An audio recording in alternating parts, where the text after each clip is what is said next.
Thank you for that introduction. It's a great pleasure to be here, and thank you, Joe, for inviting me. One of the things that wasn't said in the bio sketch there was that I spent a period of time on the dole when I was a good deal younger. And so when I look at the labour market and I look at the issue of unemployment, it's not just a dry academic subject to me. It's something I care deeply about because I know what it's like to be unemployed and to wonder about your future and whether your hopes and dreams are ever going to be realised. And so it's not just an academic issue. It's a very real issue. In talking about unemployment today, what I want to say is that Ireland, I think, is in the process of moving from a passive type of social contract in which we support people to a more mainstream European system where we help people to get back to work as well. And so it's an active response. And what I want to argue is that we can think about this smartly and try and do it right and get it right. And if we do, then we can contribute to solving the problem. But we have to move away from the old ways of doing things if we're going to do that. So just to lay out what I'm going to do, I'm going to talk a little bit about the scale and nature of unemployment. Then I'm going to talk about movement off the live register, because I think we need to understand something about the way in which the live register is not actually a pool of people. The live register is much more like a lake rather than a pool. And I use that analogy because a lake has a large inflow, but it also has a large outflow. And we need to understand those movements in order to think about solutions to unemployment. I want to talk about the scale of the policy channel. I want to talk about activation and what that means and what we know about activation. I also want to argue that we need to target activation on particular groups. I want to talk briefly about prevention and then just lay out, if you like, in conclusion, a strategic approach to the unemployment problem. Here's just a quick look at total and long-term unemployment over the years 2007-2011. You can see there the total line is inexorably growing. The most recent count, it was just over 14% of the labour force. That's one number we're concerned about. The other number I think that we're very, very concerned about is the blue line. And the blue line represents long-term unemployment. And you can see that that has been rising very, very rapidly over the last couple of years. And so a couple of years ago, long-term unemployment was about 25% of unemployment. And the last time it was measured, the start of 2011, it was over half of total unemployment. So long-term unemployment is fast becoming a really serious problem and a growing scale of a problem. And that's a problem because long-term unemployed people find it more difficult to get back to work. And so we're seeing an emerging structural unemployment problem which becomes increasingly difficult to resolve.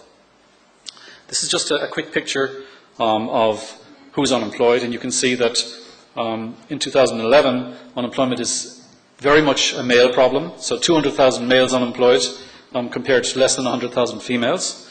And you can also see that the long-term unemployment problem is particularly challenging because over 60% of men who are unemployed are long-term unemployed. So again, back to that structural issue.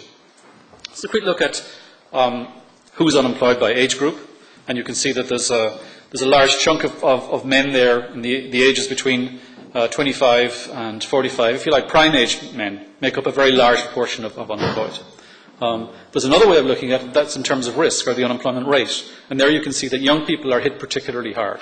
And so young people under the age of 25 have sky-high unemployment rates, over 30%, over 40% in the case of young males, less than 19. Fortunately, there aren't very many of them, if you look at the graph on the right, but those who are in the labour market who are young are facing sky-high unemployment rates. And they're people who are going to have enduring problems for a long period of time.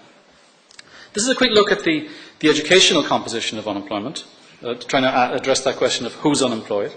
What you can see there is that between 2006 and 2011, first off, you can see the numbers increased greatly, but something also happened, and that was that the educational composition changed. And what's going on there is that during the crisis, and right up to now in 2011, you have a substantial number of people who have third level education and leaving cert education who are now unemployed. And so the educational profile of unemployed people in terms of the composition of unemployment has actually increased. And that's a good sign in a way, because it means that when we go back to a period of economic growth and when we get employment growth, it will be easier to get people back to work because they have skills and they have educational background. These then are the unemployment rates by education and sex, and you have a typical pattern there whereby the higher the level of education, the lower the rate of unemployment. So that Men with primary or below have about 25-26% unemployment rates. Men with degrees, about 5 or 6%. That's a commonly observed pattern that we see it all over the world. What's interesting about this and what's worrying about this is that men and women, both of whom have post-leaving cert qualifications, so more than the second level, are actually showing higher levels of unemployment than people with leaving certs. And what that is reflecting is that people have been getting trained in some of the wrong kinds of things, and that's particularly reflecting people being trained in construction skills who are unemployed. And so that's an unusual feature of the Irish case, that people actually have higher levels of education or are unemployed in the present recession. Okay, just to sum up what I've been saying then is that long-term unemployment is growing. The long-term unemployed find it particularly difficult to find work and to go back to work. They have poorer skills, they have less experience, and their skills deteriorate over time. So the longer you're out of work, the more your skills deteriorate and the less able you are to get a job. We've seen that unemployment is very high among men, large numbers in the 25 to 44-year age group. We've seen that young people face higher rates of unemployment. We've seen that joblessness has increased among the skilled groups, but that unemployment rates are higher for the low to intermediate skills, those people with PLCs, and it's a particular problem for males who've been laid off from the construction sector. There's a very large number of males with lower or intermediate skills in the construction sector who are unemployed and have very long unemployment durations. I guess the other thing to note is that social welfare supports for job seekers in 2010 cost just over 4.4 billion. Sorry, that's billions rather than millions, and that's about 20% of the total social welfare spent. Just to keep that in mind. Now, I talked a few minutes ago about the notion of a lake rather than a pool, and what I want to argue here is that there's substantial movement off the live register continuously. This is looking at the proportion of new entrants, that is, people who are less than 6 months to the live register, who are still unemployed 6 months later.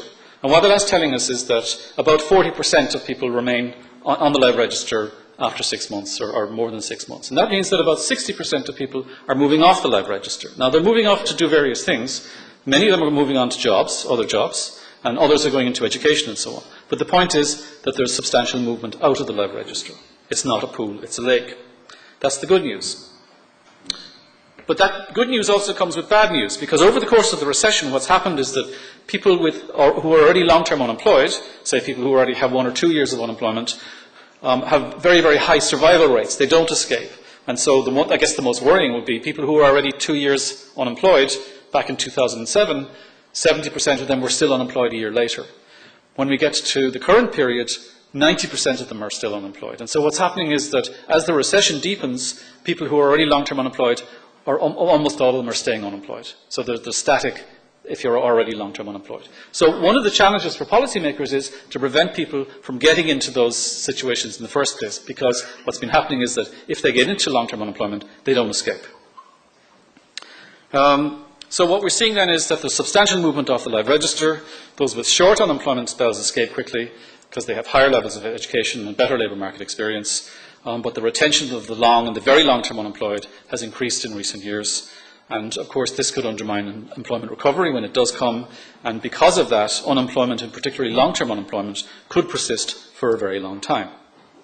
So that then is the scale of the challenge. Now, if you look then at what we're doing, we can first of all look at the National Employment Action Plan, which is our way of dealing with or responding to the crisis. And the current National Employment Action Plan is to refer clients after 3 months of unemployment. That system at the present, not surprisingly, is overwhelmed. There's just too many people going through the system. We know that many eligible clients fall through the net of assistance, and there's an urgent need for targeting in order to make sure that the system works for those who need it to work. Now, Ireland, and I'm going here on international research, Ireland is unusual in that we have relatively high replacement rates in terms of our income support, but we've got very low levels of activation. We've got very, very underdeveloped systems for getting people back to work. That's an unusual combination, and it's an unfortunate combination. And the OECD have commented that if we had been more like the European norm of having a high level of activation, then we would have started the recession in a far better place than we did. We would have had less long-term unemployed when we started, and we would have been more able to find our way out of it. We still need to develop activation, and just because we have a recession is not a reason for getting activation right now. And the reason for that is that when economic recovery begins, unemployment could remain high for many years unless we have activation measures to keep people connected to the labour market. So the challenge then is to reduce the growth of the long-term unemployment, reduce people's tendency to drift into long-term unemployment. And of course we do that in the context of a fiscal crisis of the state, of which we are all very, very well aware. We don't have resources to bring to bear on this problem. But that means that with very, very little resources, we absolutely have to get value for money. Anything we do, we have to do it smartly, and we have to make sure that it's effective.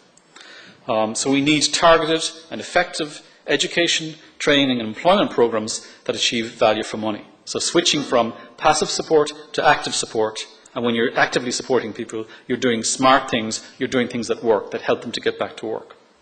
Now, in terms of labour market activation, what are we talking about? Well, we're talking about trying to help people to get back to work.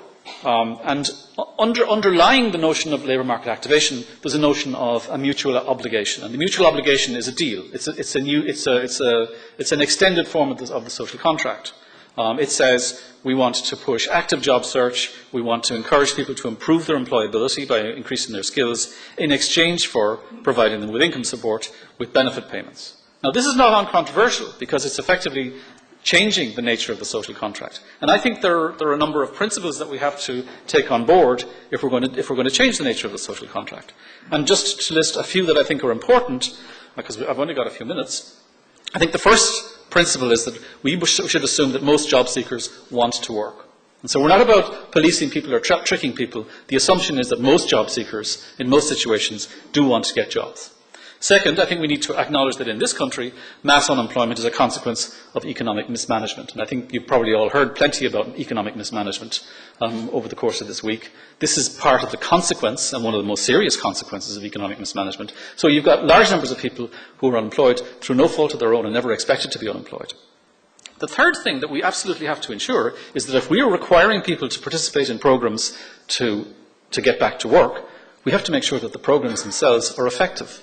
That is the state side of the bargain. If you're telling people you have to go on a program, then you have to be very sure that that program will actually be of assistance to them in getting back to work. And finally, and I think this is very important, sanctions as a way of forcing people to comply should be seen as a last resort. And I'll expand on that a little while. So in terms of active labour market programs, what are we talking about? Well, you can think in terms of supply side versus demand side, first of all. In terms of supply side, you can think of job search assistance, which is various kinds of training, counselling, encouragement in job search activities, just basically helping people to find jobs and to look for jobs. Secondly, then you've got more intensive interventions, training, formal training. And training is to enhance people's skills and therefore to enhance people's employment prospects. On the demand side, you've got public sector employment schemes, and those are intended to help people to retain contact with the labour market. And then you've got incentives to employers, and these are to encourage employers to create new jobs or to retain existing jobs. And we've got variants of all kinds of those in the policy mix in Ireland at present. It's useful then, because we care about whether these things work or not, it's useful to reflect very briefly on what is known to work and what is not. And so I've drawn for my next two slides on the international literature and what we know from the Irish research. So in terms of job search assistance, giving people counselling, assistance, encouragement and so on, is known to be effective and it's known to be low cost. So it's an attractive option, particularly for many groups. It's known to be more effective if you combine job search assistance with monitoring on a constant basis every couple of weeks or every month, calling people in and just checking what they're doing and encouraging them and so on, and with sanctions as a last resort, as I said. Now in Ireland, we've just published a report, admittedly going back a few years, but the report found that large numbers of eligible clients fell through the net. Large numbers of eligible clients were not in fact eligible because they'd been helped before. And then those that did receive assistance without monitoring and sanctions actually seemed to be reducing their job search activities. So if we're going to provide people with assistance, we have to make sure that it's a good degree of assistance, it's good quality, and that it comes on a regular, constant basis. So it's not just a single interview, which is what has been going on in the past.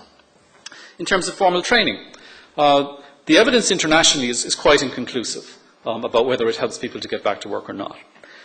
We've done some work on this in Ireland, most of it I've done myself, And our recent research shows that training does actually increase people's employment prospects. So training is a smart thing to do.